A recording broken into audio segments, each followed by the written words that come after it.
I'm really trying to figure out if this car is gonna be mine for the next 4 years or forever, or if I'm actually selling it. Because I've now made this video probably 4 times. Let me tell you why. There was a few cars that I was looking at. Obviously, we all know the N55 has a little bit of a stereotype of it can't handle big boost, it can't handle big power, but that's not always the case, especially if maintenance is being done. B58s are obviously the known kind of like M-Lite version to hold a lot of boost, hold a lot of power, and be still reliable. But then you also have the S55s, which are the upgraded N55s, and they're perfection. Just no all-wheel drive. So let's just say this, any car that I've ever looked at so far is based on insurance purposes, because I am not about to be one of those people that have an extreme car payment, which it never will be because my credit score is really good, but to have a really high insurance would be just stupid. Listen, I love cars, but I'm not stupid to where like I just want the car and now I have to pay an extreme price for it. Like that's just so stupid to be so young with no net worth and then do that. You know what I mean? So the first car I was looking at was a 2015 BMW M4. I mean, you know I love the interior. I've never had a black car, but really? Yeah, I've only had silver. Stock engine. I gotta get used to the, you know, better seats and stuff first. What? I gotta get used to the better seats. Gotta feel my flow in this.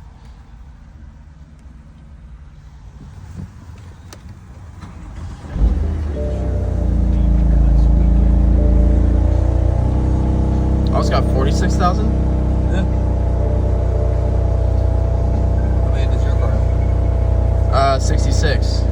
And it was completely stock.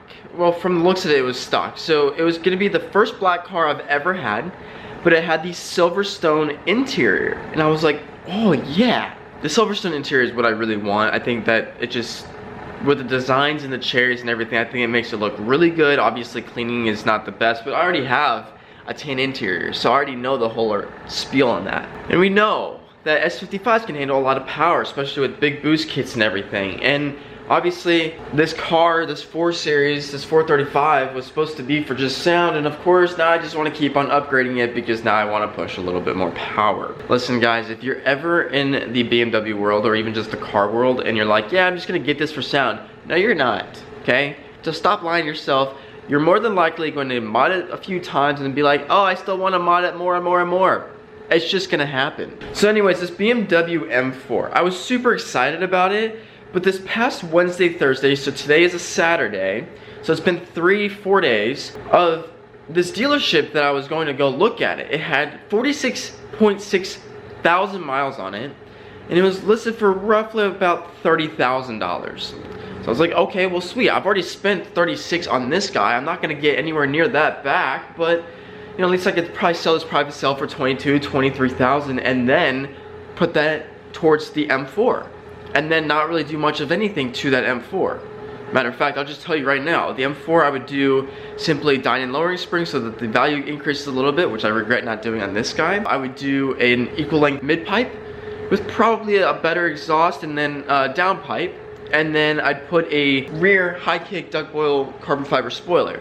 And that'd be it. You don't need anything more for those cars. They just look and sound fucking insane. So anyways, to really summarize this whole story in a little nutshell. I was looking at a dealership, I went to go see it. It didn't look that bad, but it looked a little rusty. What I mean by that, it looked like it was sitting there for a minute. The wheels were a little flat, the engine bay was a little dusty. The interior actually looked pretty nice for the amount of years it was there, but the outside wasn't detailed or anything. It just like, the car didn't look like it was kept up. So I had heard like this past Wednesday or Thursday saying that it was going to the mechanic to just get a simple oil change.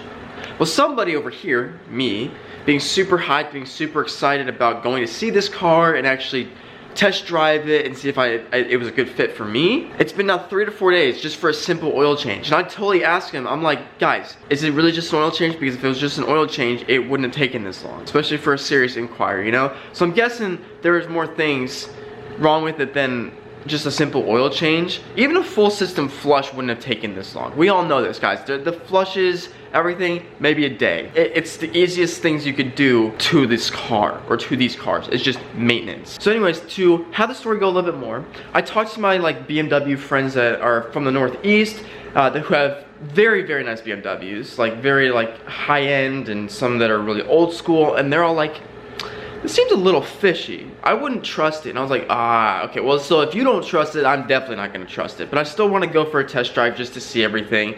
Obviously, it's me just test driving it. It's on the dealership, it's dealership owned. So if anything happens, it's not on me, it's totally on them. Anyways, so to this very point, I still have not heard any word on the M4 except for the fact that they said I would be able to test it this coming week. So whenever you see this video, it's been roughly a week since I've heard anything on, or actually it's probably been more like 2 weeks since I've heard anything on this M4. Matter of fact, I was hoping to test drive this M4 in this video. I don't think it's gonna happen, but if it does, it does. We'll just wait. I'd rather get the content for you guys and rather myself be assured that, yeah, that car was actually really just that bad. But until then, we'll see what happens, and then we will go actually see a 2017 340 xDrive today. So I guess the real question I'm trying to ask myself and have some opinions on, so if you're watching this video, type in the comments down below.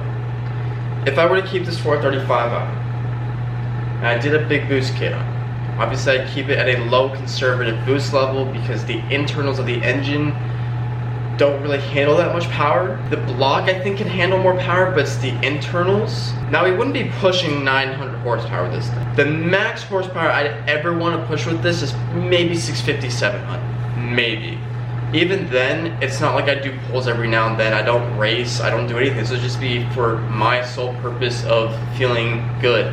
That's it. Which I know you think that might sound stupid, but I don't know, it's just like when you get older, you get these projects that you really want to just continue with, and that's just how I picture this one. So I think 650, 700 would be like the absolute max I'd ever want to push in this car, with the idea of when I had the upgraded internals, so the pistons, rods, bearings, everything. Other than that, I think we're going to keep it at like 550, 600 horsepower, and that'd be it.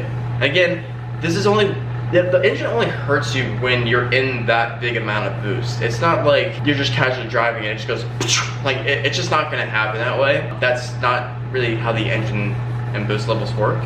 It's really when you're flooring it and doing that. So, you know, maybe if you do some aggressive driving, that's a different story. Let me know what you guys think. If I were to keep this car, I'd do a big boost kit on it and then have fun with it. Obviously this car's depreciating literally every day. It's not like a B58, but it's an M55, it's unique. And one thing that I like about this car and that I wanted to stand out about this car in the car community was to be different.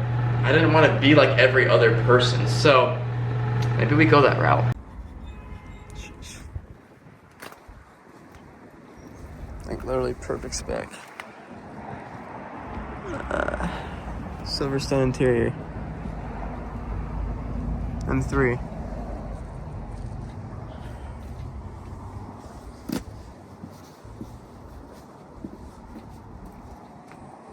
And then a 2015 M4 black interior in the yellow.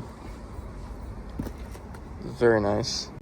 This is the Austin yellow M4. They want $42,000 for this guy. So yeah, although these M cars were nice, it's time to check out the 340. 340 and performance exhaust. Could I rev it a little bit or no? Just let it cool down a bit. 2016? This one's 17. 17. The white on red I have, 340 is 18. But that's 65K. I think I have them like $1,000 difference on price. The other, well, actually, yeah, the white on red, I have it 1,000 more simply because of the spec. You know, everybody loves the white red BMW spec. Fair enough, yeah. And it has a couple interior stuff. It has an upgraded digital dash. It has carbon fiber paddle shifter. That's one thing I regret doing is I did an aftermarket digital cluster. Yeah. Well, that one, yeah, the white on red, it's OEM. So, I am back from seeing the cars. Now, here's the thing. The 340, it was nice, but it had quite a few dents. It also had seen the Bronx, which, if you're not from New York, and neither am I, it was like, if it's from the Bronx, it's a 340, then we got some real issues there because more than likely it's been raced with and beaten to death. I don't know if you can see in the video. I try to take it as best as possible to kind of keep it like undercover and stuff. But it was very clean. It was tuned though, but it still had cats. It had an MST open air box in the engine and performance exhaust. It didn't sound bad. It had 50,000 miles on it, but they wanted out the door was going to be around $31,000. So I'm kind of thinking to myself, it's probably not going to happen because it was in the Bronx. If it was somewhere else, I'd say sure. But yeah, that's just not a good sign for me. I want to be different. That's why I might just think of just keeping this car, even as shitty as it might be sometimes. Nobody just cruises around with a big boost N55. Everyone has that 340. I mean, yeah, it's reliable and it's a lot better for bigger boost applications, but everyone has one. Everybody. So there might also be a thing of maybe I should just wait and save, finish this build out, wait and save, and just wait till I'm either out of school or something or whichever, and then buy an M3. Like, genuinely. For the same price point of a low mileage 340, or even like a high mileage 340, you could just get pretty much a M3 at that point. In this video, I still want to see if I can test drive that M4. But I doubt it's gonna happen. The guy actually that I went to go see, I told him about it, the same thing. His cars that were sitting outside looked way better than this one, and I even told him about the entire thing. He's like, yeah, if someone's really interested in it and it's an oil change, then I would have had it done within 30 minutes. It's been now 4 or 5 days, so clearly there was something really wrong with that M4. Anyways, if you're new to the channel, go ahead and hit that subscribe button. I don't know what the future of this car holds, and I don't know what the future of this channel holds, because it's either going to be a 340, or it's going to be some sort of M3, M4. Or this one's just fucking built. I don't know.